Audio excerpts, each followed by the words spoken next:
Halo, kembali lagi bersama saya. Nama Hendra Purba AMD, asal instansi Protokol dan Komunikasi Pimpinan Setda Simalungun, Angkatan 8, Kelompok 4. Kali ini saya akan mempresentasikan tentang anti korupsi yang merupakan tugas yang diberikan oleh Ibu Nurmayana Siregar, SE, MSI, yang dalam hal ini sebagai pengampu materi kami dalam Agenda 2.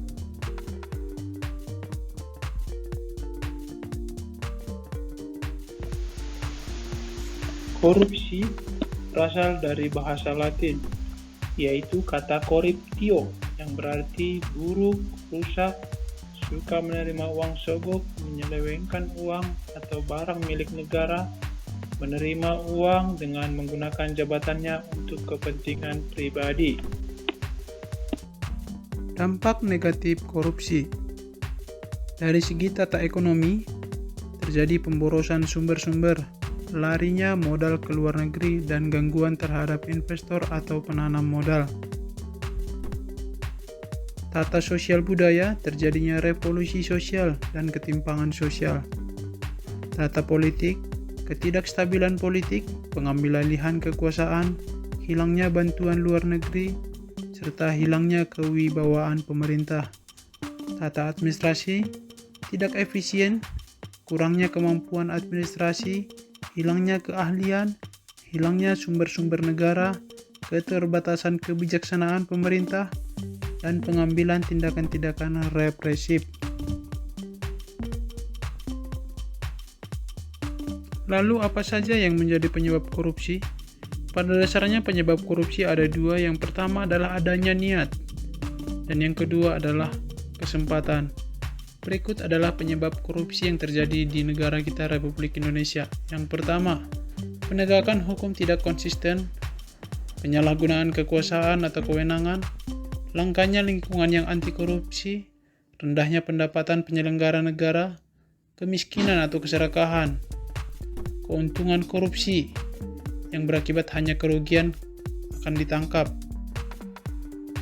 pemberian imbalan jasa, gagalnya pendidikan agama dan etika.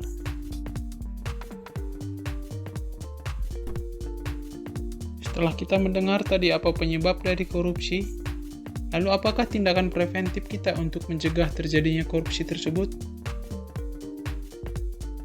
Adapun tindakan-tindakan yang bisa kita lakukan adalah yang pertama, perbaikan sistem yang terdiri dari peraturan dan perundangan, reformasi birokrasi, menegakkan etika profesi dan tata tertib lembaga, penerapan prinsip good governance, dan lain-lain. Yang kedua, perbaikan manusia yang terdiri dari memperbaiki moral, meningkatkan kesadaran hukum, mengentaskan kemiskinan, memilih pemimpin yang bersih dan jujur, serta anti korupsi, dan lain-lain. Berikut adalah jenis-jenis korupsi. Yang pertama, kerugian keuangan negara. Yang kedua, suap-menyuap. Yang ketiga, penggelapan dalam jabatan. Yang ketiga, pemerasan. Yang kelima, perbuatan curang. Yang keenam, benturan kepentingan dalam pengadaan. Yang ketujuh, gratifikasi. Lalu bagaimana cara kita untuk menumbuhkan kesadaran anti korupsi di dalam diri kita? Langkah pertama adalah memiliki spiritual accountability dengan menunjukkan sikap memiliki tujuan hidup dan kesadaran hidup harus dipertanggungjawabkan, sehingga timbul niat baik, visi misi yang baik, dan usaha terbaik, sehingga muncullah hasil terbaik yang anti korupsi.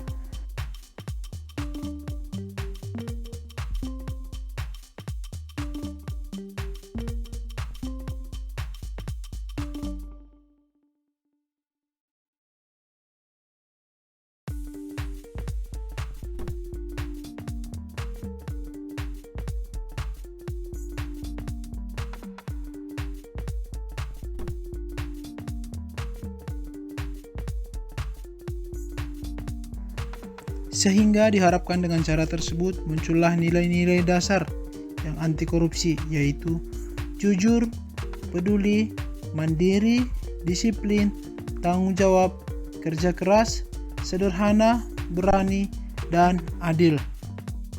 Kita sebagai generasi penerus bangsa, ASN hebat, ASN Pancasila tentunya adalah ASN yang anti korupsi. Dengan menerapkan atau mengaktualisasikan nilai-nilai dasar dari anti korupsi tersebut di dalam kehidupan kita sehari-hari maupun di lingkungan masyarakat maupun di instansi tempat kita bekerja. Tentu dengan menerapkan hal-hal ini, kita dapat membangun negara kita ini dan mencapai tujuan nasional, cita-cita bangsa dan negara kita. Demikian yang dapat saya sampaikan tentang nilai-nilai anti korupsi. Sekian dan terima kasih.